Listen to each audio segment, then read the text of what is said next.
Bom, nós estamos nesse mês refletindo sobre serviço, sobre servir a Deus. E você sabe que na hora de trabalhar, de fazer as coisas, tem gente que tem um pouco de preguiça, né? Tem gente, por exemplo, que para sair, para levar o cachorro passear, usa recursos aí um pouquinho facilitadores, né, para a pessoa não cansar. E muita gente na vida, né, ele é o preguiçoso de Cristo, né, o folgado do Senhor. E a gente vai falar hoje que quem talento e enterra talento só pode colher sofrimento. Então, para que a gente venha entender isso, nós vamos ler e prestar atenção ao texto de Mateus capítulo 25, versículos de 14 até versículo 30. Vamos ver o que o texto bíblico tem a nos dizer. E também será como um homem que ao sair de viagem chamou seus servos e confiou-lhes os seus bens. A um deu 5 talentos, e a outros 2, e a outro 1. A cada um de acordo com a sua capacidade. Em seguida, partiu de viagem. O que havia recebido 5 talentos, saiu imediatamente, aplicou-os e ganhou mais 5. Também o que tinha 2 talentos, ganhou mais 2. Mas o que tinha recebido 1 talento, saiu, cavou um buraco no chão e escondeu o dinheiro do seu senhor. Depois de muito tempo, o senhor daqueles servos voltou e acertou contas com eles. O que tinha recebido 5 talentos trouxe os outros 5 e disse: o senhor me confiou 5 talentos. Veja, eu ganhei mais 5. O senhor respondeu: muito bem, servo bom e fiel. Você foi fiel no pouco e eu o porei sobre o muito. Venha e participe da alegria do seu senhor. Veio também o que tinha recebido 2 talentos e disse: o senhor me confiou 2 talentos, veja, eu ganhei mais 2. O senhor respondeu: muito bem, servo bom e fiel, você foi fiel no pouco, eu o porei sobre o muito. Venha e participe da alegria do seu senhor. Por fim veio o que tinha recebido 1 talento e disse: eu sabia que o senhor é um homem severo, que colhe onde não plantou e junta onde não semeou. Por isso tive medo. Saí e escondi o seu talento no chão. Veja, aqui está o que pertence ao Senhor. O Senhor respondeu: servo mau e negligente. Você sabia que eu colho onde não plantei e junto onde não semeei? Então você devia ter confiado meu dinheiro aos banqueiros, para que quando eu voltasse o recebesse de volta com juros. Tirem o talento dele e entreguem-no ao que tem 10. Pois a quem tem, mais será dado, e terá em grande quantidade. Mas a quem não tem, até o que tem lhe será tirado. E lancem fora o servo inútil, nas trevas, onde haverá choro e ranger de dentes. Bom, quando a gente lê essa história, esse texto, que a gente lê bastante, mas é interessante que dos textos bíblicos, dos 1189 capítulos da Bíblia, talvez seja um dos textos menos utilizados pelas comunidades evangélicas. É mais comum você ver esse texto sendo abordado em outros ambientes do que em contextos evangélicos. E geralmente a gente lê esse texto e vai entendendo de imediato o que o texto não está dizendo. Por exemplo, a palavra talento, na verdade, é uma medida de peso do mundo antigo, que tinha mais ou menos 35 quilos, entre 34 e 35. E geralmente quando se fala em talento, é um talento de prata. Um talento de prata equivalia aí uma boa, mais ou menos o que era contado, cerca de 6.000 denários. Denário era o que um trabalhador braçal ganhava por dia. Então era uma boa quantidade de dinheiro. E aqui você vê o cenário, um senhor, quer dizer, alguém que tem recursos, isso, claro, é uma referência parabólica, que entrega esses talentos para os seus servos, ou seja, escravos, para que eles façam render, né? Ao contrário do que muita gente imagina, a linguagem bíblica aqui nesse texto é altamente corporativa, é business, é quase bolsa de valores, é um ambiente assim, tem banqueiro, né, que o pessoal acha que é invenção moderna. No mundo antigo tinha uma coisa interessante, né, que as pessoas viajavam de um lugar para o outro, chegavam lá e precisavam trocar o dinheiro. Aí tinha um sujeito que sentava no banco e ele fazia essa troca. E essas trocas, o sujeito foi aos poucos chamado daquele que está no banco e por isso surgiu a palavra banqueiro. Então isso, né, é coisa muito mais antiga do que você pode imaginar. Nada de novo debaixo do sol, né? Estava lendo esses dias um artigo de arqueologia que fala que havia até previsão de inflação na Babilônia antiga. Alguém, por exemplo, pegava uma quantidade de trigo, de cereal, cevada, e tinha que pagar, e ele deveria devolver em cereal uma quantidade em X em função do aumento do custo de vida previsto. Então, bem-vindo ao mundo antigo. Então, quando a gente fala na palavra talento, a gente já entende que talento tem a ver com dom, com capacidade que a gente tem. Nunca significou isso na Bíblia. Por quê? Porque nessa época, a palavra talento significava apenas o peso. Significava a medida, que quando era de prata ou de ouro valia muito, e que só posteriormente, por causa dessa palavra, é que a palavra talento acabou sendo utilizada em termos de dom ou de habilidade de alguém. Então, talvez a primeira surpresa para a maioria de nós é que o texto não está falando de talentos especificamente, como a maioria de nós entende.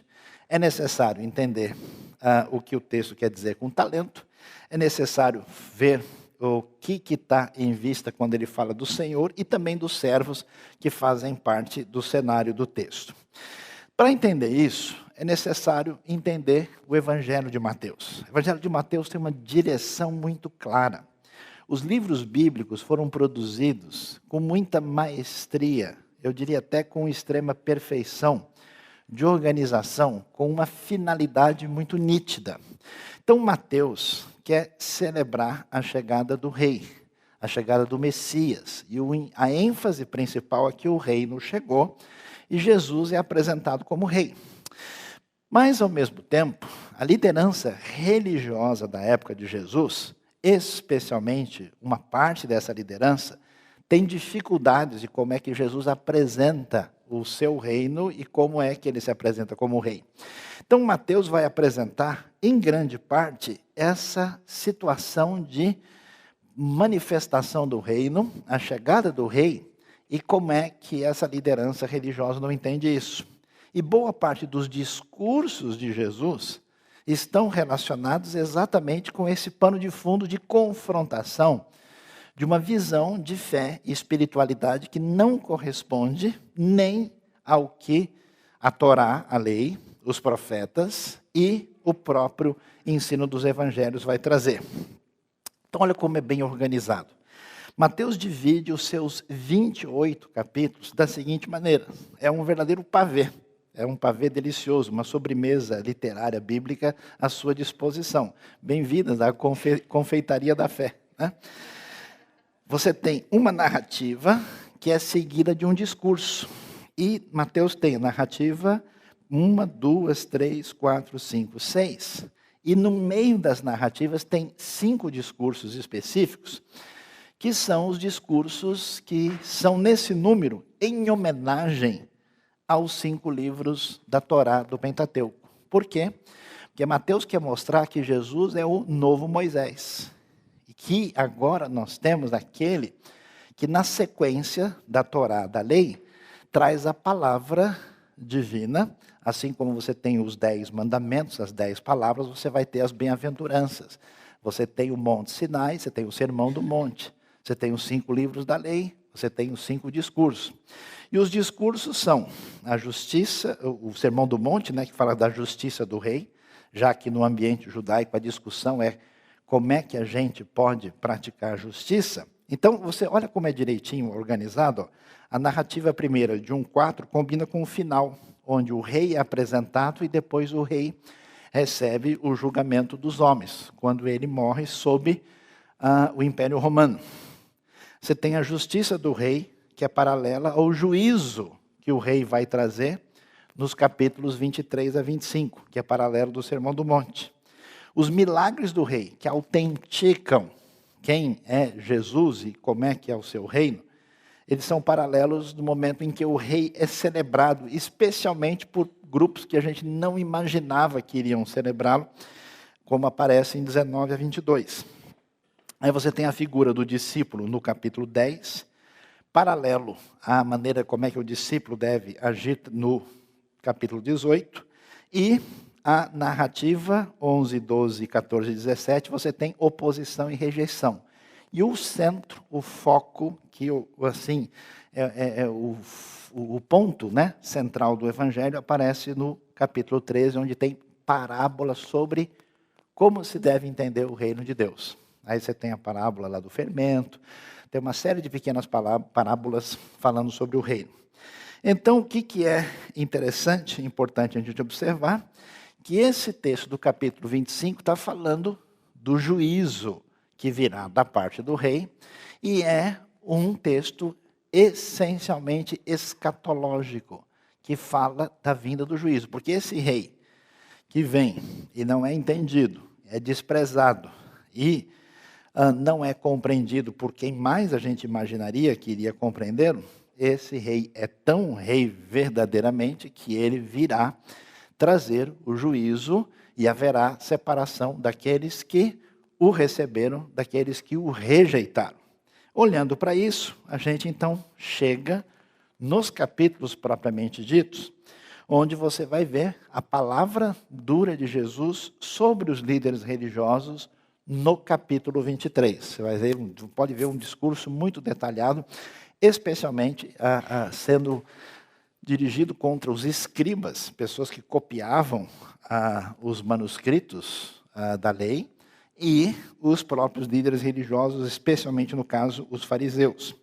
Aí você tem as diversas palavras sobre a vinda do juízo futuro e do reino futuro, trazendo profecias falando dos sinais que acompanharão a vinda de Cristo, a perseguição que acontecerá contra a comunidade da fé, a tribulação, fala-se de uma grande tribulação, particularmente Mateus 24, Lucas 21 e Marcos 13 vão mencionar essa grande tribulação. Depois, quando o evangelho é pregado, o evangelho do reino será pregado a todas as nações, então virá o fim. Mateus 24, versículo 14. O surgimento dos falsos cristos e falsos profetas que enganarão a muitos, e se possível fosse, enganariam até os escolhidos. E os dois servos, aqueles que faz a coisa com prudência e atenção, e aqueles que rejeitam isso, aquele que faz a sua casa devidamente ou indevidamente, mostrando os dois comportamentos, e a gente chega no 25. E o 25 vai ter 3 textos importantes. A parábola das 10 virgens, que envolve o cuidado e o preparo para a vinda de Cristo. Os 3 servos, que são exatamente a questão dos talentos, né, que é o servo do 5, do 2 e do 1, e os bodes e ovelhas que são separados no final do capítulo, e termina com foco na questão da vida eterna. Então, esse Jesus, que os religiosos não estão entendendo, que parece alguém que não é tão importante assim, ele é o Messias, o Filho do Homem, Emmanuel, o Deus conosco, o Senhor. Então, a pergunta que se levanta para entender a questão dos talentos é: o que vai contar no dia do juízo? Porque essa é a questão. Quando todos forem comparecer diante de Deus, o que vai ser considerado?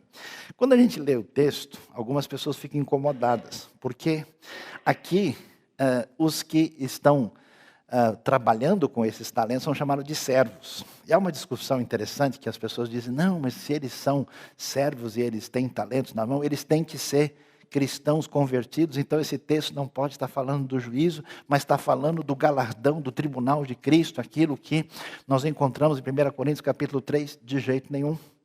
Primeiro que a palavra servo, que em muitos casos significa escravo, ela em vários textos da Bíblia não significa convertido. Nabucodonosor da Babilônia é chamado meu servo, porque ele serve aos propósitos de Deus. Então aqui o contexto não é esse. Por que é que os servos aparecem aqui? Porque os religiosos da época de Jesus se enxergam como servos de Deus, como pessoas que estão em sintonia com a obra de Deus. Jesus está fazendo um contraponto. A pergunta que é levantada é: vocês querem saber mesmo quem é aprovado diante de Deus? Que tipo de postura vai fazer sentido? E, surpreendentemente, a resposta de Jesus tem a ver com efetividade, tem a ver com produtividade, tem a ver com o resultado final no contexto aí de produção diante de Deus. Uma coisa surpreendente que a gente dificilmente costuma considerar. Aliás, não tenho visto muita gente sugerindo isso. É interessante que, portanto, talento, um grande estudioso, grande intérprete do Novo Testamento, um estudioso alemão chamado Joaquim Jeremias, apesar desse nome ele não é português, ele é alemão mesmo, né? E Joaquim Jeremias, que tem estudado muito o livro de Mateus, ele chegou a sugerir que a ideia de talento aqui estava ligado com a palavra de Deus, a Torá, a lei em si. Que os religiosos tinham recebido, estava em suas mãos, e eles deveriam ter tido um resultado com isso, e não tiveram. É possível. Mas é possível que isso envolva mais a ideia da dádiva divina, da ação de Deus na história, de trazer a sua revelação, a sua bênção, a sua graça, a sua salvação, que é disponibilizada para todos os homens, e de uma forma que essa salvação, que essa ação de Deus, ela é poderosa, ela é salva, mas ela age com uma variedade de pessoa para pessoa. Tanto é que é interessante, você lembra da parábola da semente, que é lançada, e uma parte cai no caminho, a outra parte os espinhos sufocam, outros passarinhos levam, tal, o sol, e aí uma parte cai em terra boa que produz de maneira diferente. Então essa distinção talvez esteja em vista aqui. Não tem dúvida, não há qualquer possibilidade de outra interpretação. O Senhor claramente é Jesus. E os servos são divididos, os que são aprovados e os que são reprovados. Como é que a gente entende o ensino de Jesus aqui? Bom, o reino chega com essa manifestação do poder salvífico de Deus e o poder da graça divina. E essa ação do reino, apesar da salvação ser uma coisa simples, que atinge a todo mundo que recebe a Cristo Jesus de fato e crê no seu coração, a salvação depende da fé.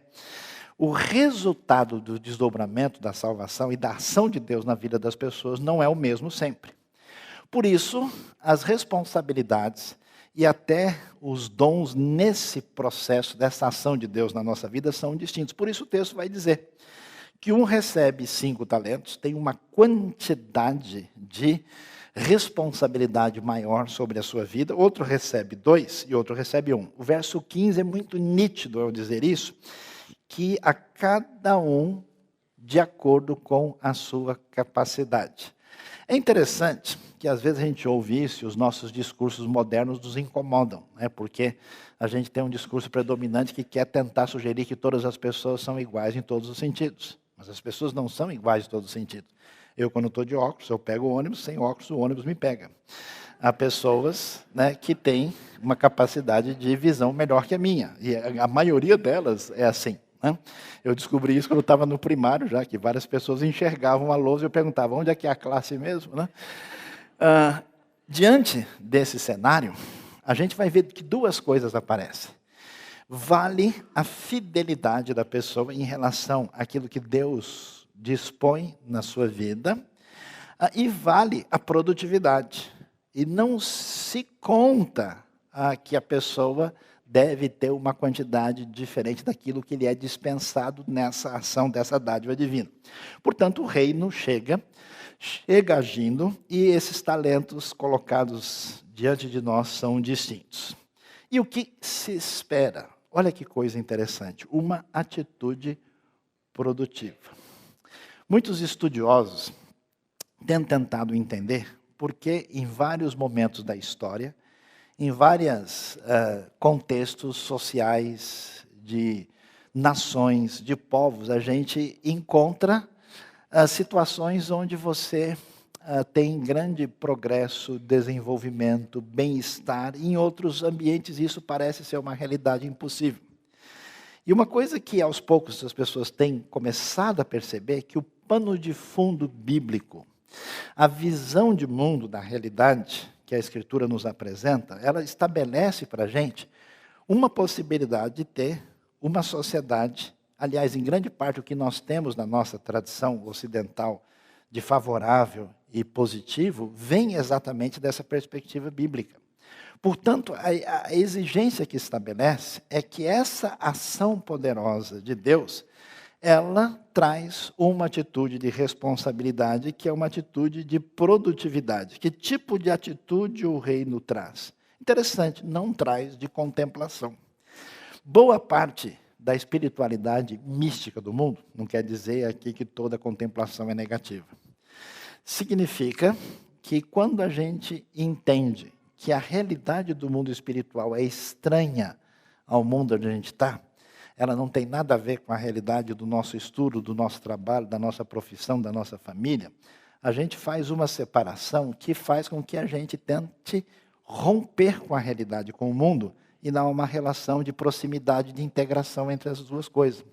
Então, por exemplo, quando você vai para muitas regiões do mundo, a atitude é de que uma pessoa bem sintonizada com o divino e com o sagrado é uma pessoa mais afastada da realidade comum e mais ligada à contemplação. É a famosa espiritualidade zen. Às vezes é zen noção, mas ela acaba sendo um apelo para muita gente. Essa espiritualidade não se traduz numa religiosidade meticulosa voltada para coisas menos importantes, que se traduz no legalismo. Ela não vai nessa direção. Ela também não é filosofia pura. Tem gente que gosta, né? Acha que nível superior de reflexão e espiritualidade significa falar de modo difícil ou abstrato. Ela não vai nessa direção. Ela não significa mera crença. Ela não se traduz numa ideia de que uma pessoa tem a crença correta simplesmente e defende isso. Ela não é mera ortodoxia formal. No texto de Mateus 25, as pessoas sintonizadas com o reino são produtivas. Elas produzem, fazem 5 talentos, virarem 10. Elas fazem 2, virarem 4. Elas agem nessa direção, que em grande parte é a razão da gente ter essa ideia de produtividade, de desempenho, de crescimento pessoal que atingiu a nossa cultura histórica. E, consequentemente, a proposta que aparece em Mateus 25, ela vai ser a crítica da preguiça, a crítica da negligência, a crítica de quem talento. A rejeição da negligência aparece aí. Veja que a palavra é pesada. Existe uma rejeição da omissão. Você observa que esse servo mau, veja como a palavra é pesada. Ela não diz, servo com dificuldades e com problemas. Servo que teve a agenda cheia para ouvir a minha palavra. Ela já vai direto, servo mau e negligente. Negligente é uma palavra bonita para dizer preguiçoso. Então, essa postura de rejeição completa da omissão, da preguiça e da inatividade aparece com força, e isso nós vemos no versículo de número 26. É interessante, você já começa a pensar comigo, por que é que Jesus está dizendo isso? Jesus começa a dizer isso porque o tipo de religiosidade, o tipo de atitude que começa a dominar a expressão de fé das pessoas do seu tempo está relacionada com um tipo de religiosidade que não produz no reino, com um tipo de atitude que não chega onde deve chegar, que ela é distanciada, que ela é afastada, e foi isso que se tornou. Então o texto é sério dizer, olha, houve uma negligência, houve um distanciamento. E às vezes a gente tem isso, parece que boa parte do nosso mundo evangélico, Entende que espiritualidade é principalmente não fazer certas coisas. O sujeito é crente? É. Mas por quê? Imagina, ele não bebe nem socialmente. Ele não fuma, ele fumou até 3 meses atrás, mas agora ele parou. Né? Não, ele não faz isso. Quando uma pessoa é dita um bom crente, ele tem uma lista de coisas que ele não faz. Nunca foi referência de espiritualidade na Bíblia coisas que a pessoa não faz. Pelo contrário, o que a pessoa faz. A Bíblia fala de frutos. Frutos não é ausência da coisa, é realidade perceptível. Então a rejeição da negligência é forte e a ênfase está na perspectiva do tempo. Por quê? Porque versículo 19 diz que depois de muito tempo o Senhor daqueles servos voltou e acertou contas com eles. Quando alguém é irresponsável, quando alguém não aceita a sua limitação, a sua fragilidade, essa pessoa não leva a sério a sua vida e vive sem pensar nela enquanto o tempo passa, mas o tempo vai acabar. O seu tempo vai acabar, o meu tempo vai acabar. E o tempo é a riqueza que Deus nos dá para colocarmos as prioridades no devido lugar e para sermos produtivos na vida e no reino de Deus. Não trabalhar, não estudar, não crescer, não se desenvolver, nessa perspectiva é pecado. Consequentemente, tempo é oportunidade. É agora o momento. A gente às vezes fica, né, com essa conversa, mas não sei por que esse lugar, aquela cidade, aquele ambiente é melhor. Ninguém é melhor do que ninguém. É melhor aquele que toma a oportunidade nas suas mãos e desenvolve e faz. É simples. Ociosidade, nunca. Isso é absolutamente rejeitado. Porque a ideia é ficar de olho no final, porque a hora vai chegar. A ideia era que nós temos um senhor rico que tem os seus bens, entrega e vai fazer uma viagem e diz, olha, ele vai chegar. E a ideia é interessante porque viagem de senhor rico dos tempos antigos, não tem como saber quando é que ele volta. Ele vai chegar a qualquer hora e você precisa prestar contas. Então nós temos que ter esse senso de urgência.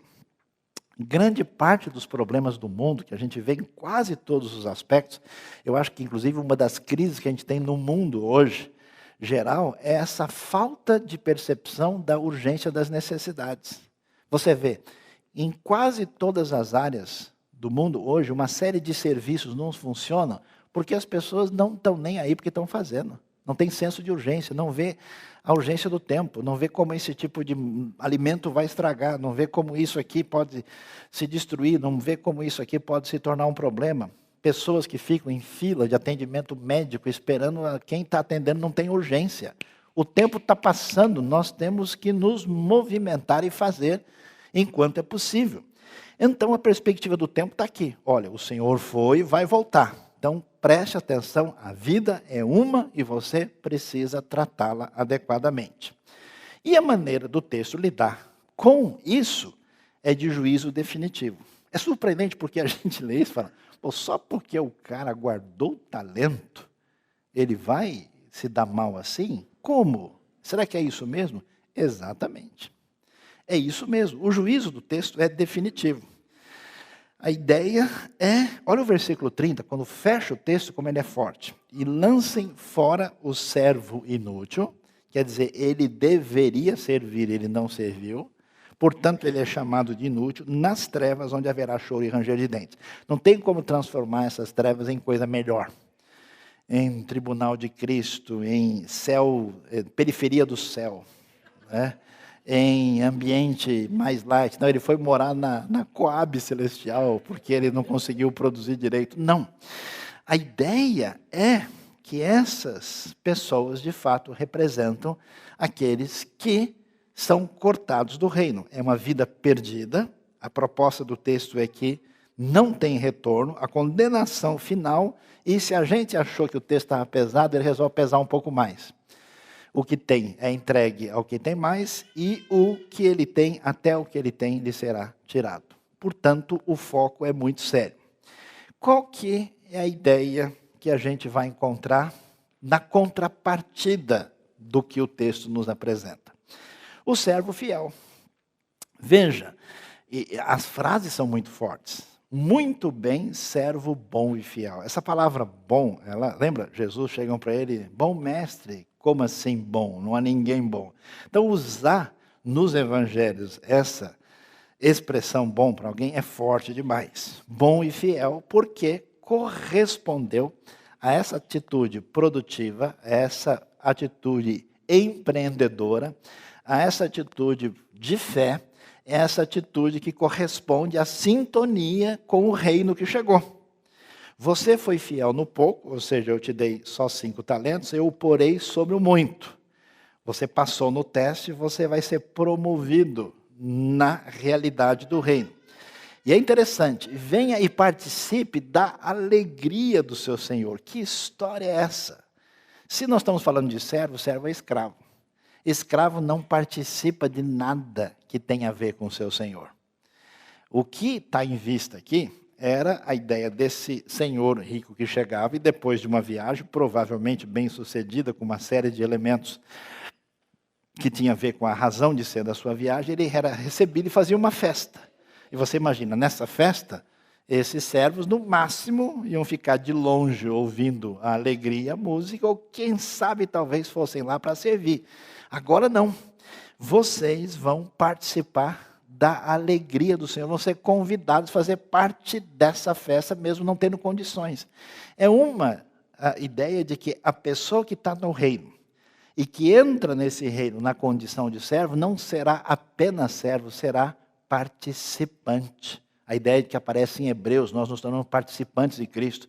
Jesus vai dizer para os discípulos, eu não chamo vocês apenas de servos, mas de amigos. Essa proximidade, essa recompensa do reino, que envolve essa comemoração que aponta em 2 direções. De honra, olha, você é um simples servo, e você sabe que todos nós somos servos, é a sua condição humana. Não adianta você querer pôr uma panca e achar que você é isso, aquilo. Você vai acabar servindo alguma coisa, nem que seja o seu próprio umbigo, que é das piores opções possíveis. Ou a gente serve a Deus, ou a gente vai servir um paralelo que não merece 1% da atenção que Deus merece. Então ele terá honra e terá essa intimidade, porque a recompensa, ela surpreende, né? Venha participar da alegria do Senhor. Então, o que a gente percebe? A chegada do reino é uma chegada que ofende a religião. Porque a estrutura da religião estava preocupada com controlar as pessoas, limitar as pessoas e colocar as pessoas a serviço dos interesses da liderança religiosa, e some a relação pessoal com Deus e some o serviço diante do próximo. E fica uma religião restritiva com uma série de preocupações, ao ponto, como a gente já comentou, em que o pessoal chegava a dizer, olha, se uma galinha põe um ovo no dia de sábado, a gente pode ou não comer esse ovo, já que a galinha não sabia que sábado não é dia de... É uma galinha profana. Assim como a gente tem as discussões no nosso meio evangélico, que em grande parte são discussões inúteis e que não fazem o mínimo sentido. Mas quando a gente percebe as pessoas com esse tipo de pergunta, a impressão que dá é que elas nunca entenderam o reino. Porque o reino é festa, o reino é vida, o reino é comemoração, o reino é a certeza que a gente vai ganhar de goleada. Então ninguém pode estar no reino senão Jesus é o Senhor, só na comemoração. Por isso, quando a gente está ligado ao reino, o que a gente sabe? A gente sabe que vai dar certo. A gente sabe que esse projeto chega lá. A gente sabe que, apesar de todos os aspectos, os 5 talentos vão virar 10. Que com o povo de Deus, como é que Deus age? Deus chega para a comunidade de escravos no Egito, diante do maior poder do mundo, e diz, olha, o faraó não está com nada. Mas o faraó tem dezenas de deuses ao seu alcance e que o protege. Ah, é? Beleza. O nosso Deus, só com o sopro dele, acaba com tudo.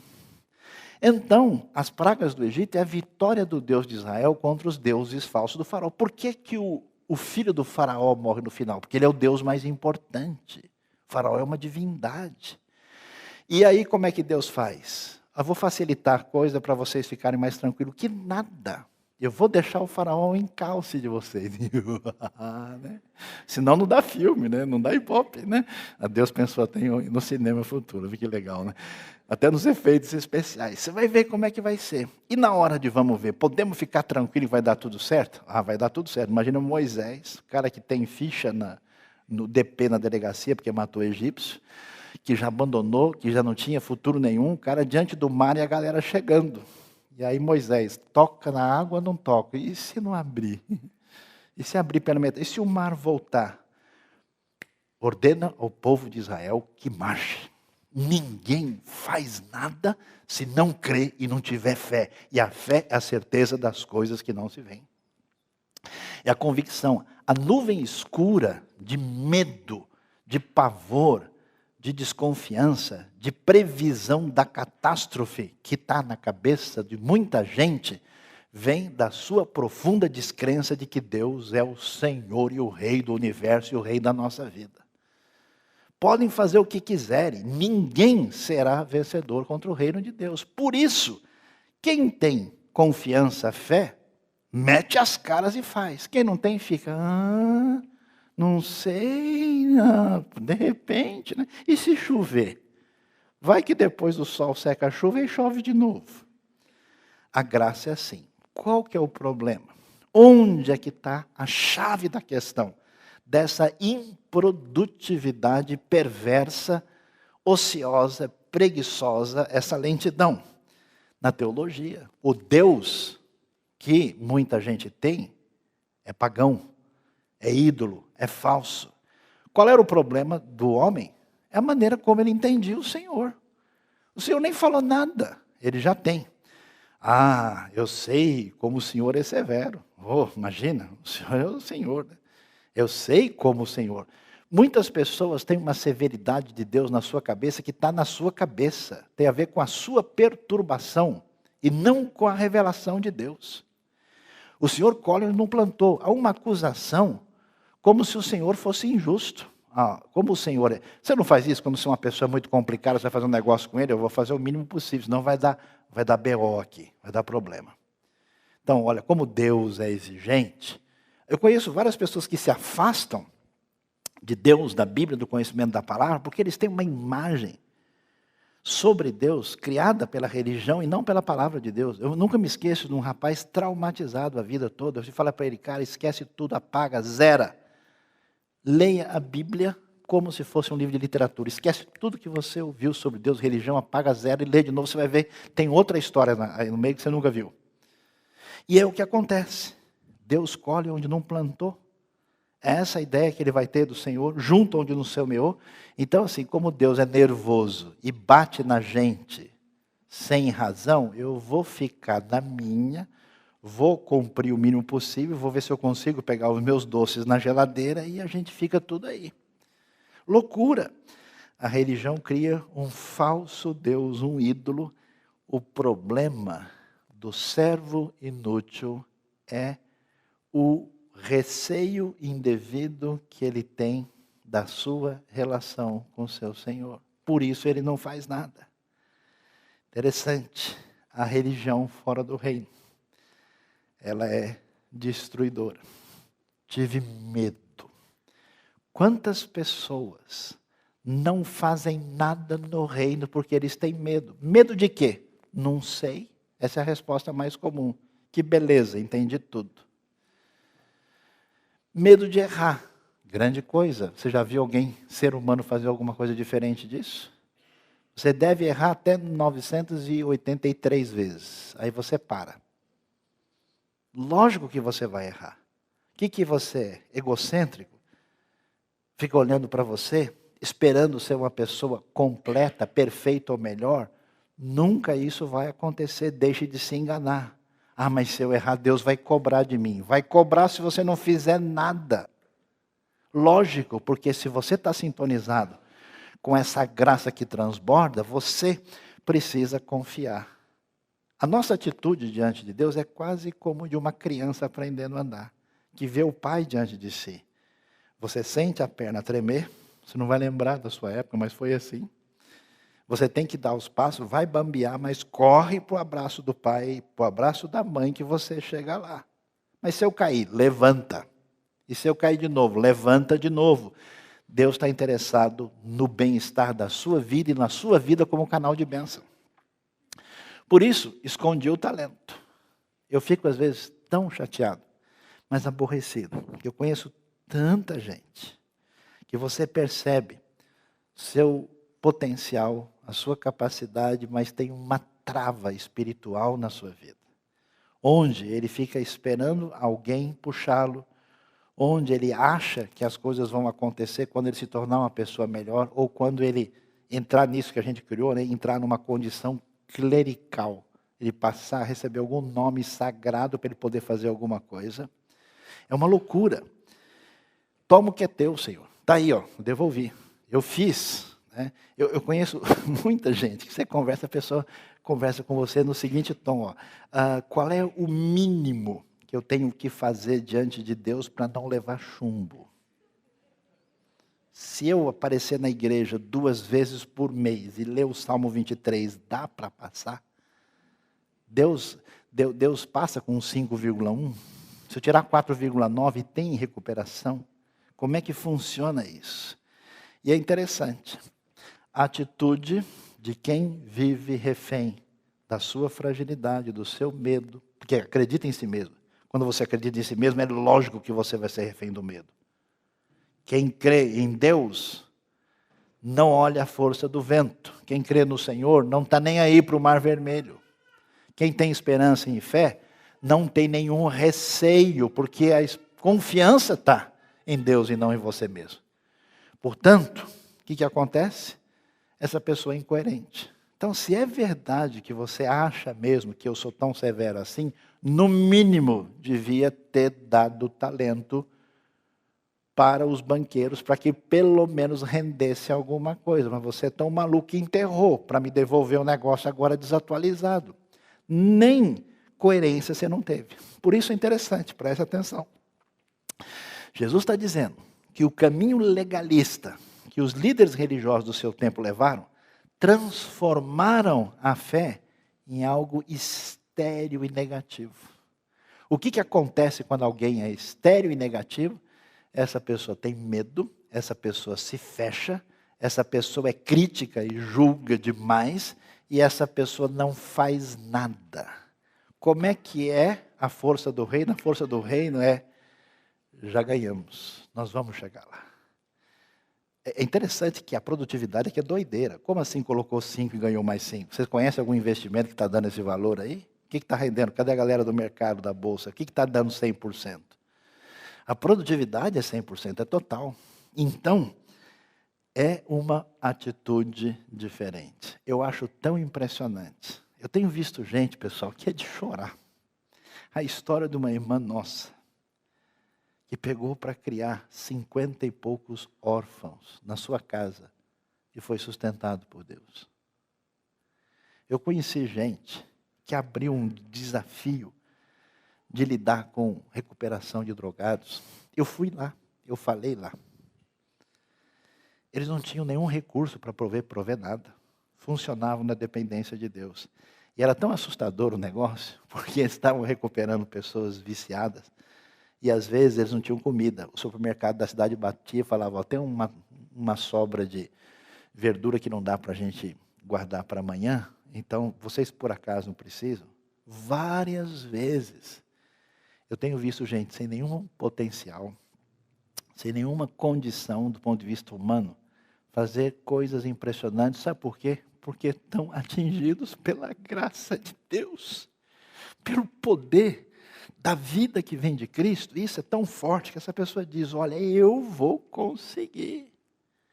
Agora, quando a gente olha para a força do vento, quando a gente mede a nossa capacidade, quando você olha para o seu gênio, quando você olha para a sua condição, é lógico que você não aguenta nem olhar para o espelho. Foi por isso que Cristo morreu, para amar você, perdoar o teu pecado e libertar a sua vida para ser canal de bênção.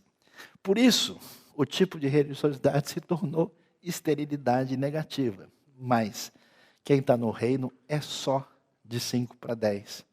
e 2 para 4. E é só esperar a festa para estar com o seu Senhor. Então, o que conta no dia do juízo? Espiritualidade que não produz a atitude sintonizada com a graça é falsa. Pode parecer até assim, né? Assustadora, forte, mas não é verdadeira. O reino é alegre, o reino é feliz, o reino é vitorioso, o reino é exuberante. Quem fica parado está morto. Quem é refém do medo, do egoísmo e do ídolo que criou, de acordo com Mateus 25, não está no reino. Por isso, o tempo passa, está na hora da gente servir a Deus. 2017, para muita gente, não chegou. Ficaram no meio do caminho. 2017 chegou para você. Eu espero que, contando com a graça de Deus, com a vitória do reino, com o ensino de Jesus, a gente pense, como é que a minha vida pode fazer diferença? Como é que aquilo que Deus me permitiu dar graça, eu não sei qual é o número, pode multiplicar para que a gente não só tenha a satisfação de ver o reino vitorioso na vida das pessoas, e se a gente já comemora aqui, que será comemorar lá. Deus abençoe a nossa vida, nosso coração nessa manhã. Amém?